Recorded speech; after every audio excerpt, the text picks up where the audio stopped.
Hello viewers. It's me, Naomi Seltera on A Blast from the Past, where we steal people with our time machine and bring them to our show.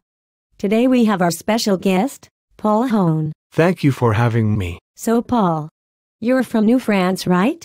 What's it like there? How do you earn a living? Is it nice there? One question at a time. Yes, I come from New France, and it is very nice there. It gets a little cold in the evenings, but it is otherwise very nice.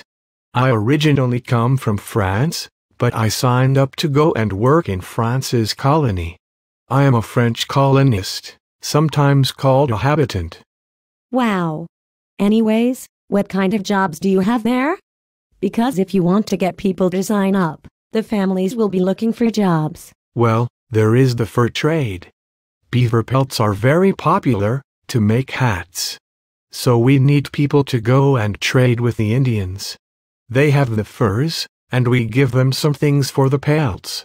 Since it gets a little cold there, the beavers have extra thick furs. Bring your families, as the women can work on your farm, and the men do the fur trade. Wait a second, where is New France? Well, it is along the St. Lawrence River, most of Louisiana, and Louisburg in North America. That means we get a good access to water, which is great for transporting furs back to France. Very interesting. Paul, if people were considering going there right now, what would you say to them? You will be given a piece of land. This piece of land will have a house, and you can do your farming there. There will also be access to a mill and church. You need to pay a small rent, but it is very easily paid. You said there was a church there. So what about religion? Can anybody practice any faith? I'm sorry, but only French Catholics can come. But that means that there will be no arguing about whose religion is better. You're right. I think it's better that way. You talked a little bit about trading. Can you tell us more? Sure. We have lots of trading posts set up along the river.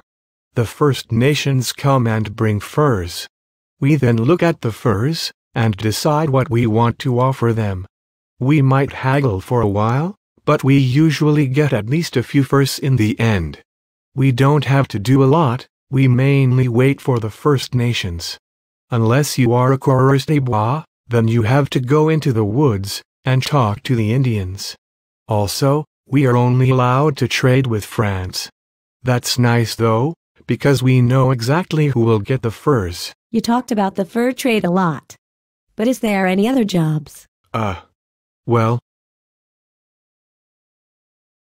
I'm not sure. I mean, there probably is, but I just don't know what they are. All I do is the fur trade. And it sounds like a wonderful job. Now tell me about politics. Who runs your government? Well, the King of France is in charge of everything, even when we are not in France. We have a type of government called the Sovereign Council that is in charge of us. It is controlled by a governor, who is an intendant. Our intendant's name is named Jean Colbert. He is in charge of making roads, and making sure life is comfortable for us. He is sort of like a father to us. We also have a bishop, who is in charge of the church here. He always makes sure we pray on Sundays. It might just be me, but I feel more free there. Thank you, Paul. I really want to go and visit New France now. It sounds like a simpler, freer version of France. That was Paul Hone, from New France. Join us next week on A Blast from the Past. Bye. See ya.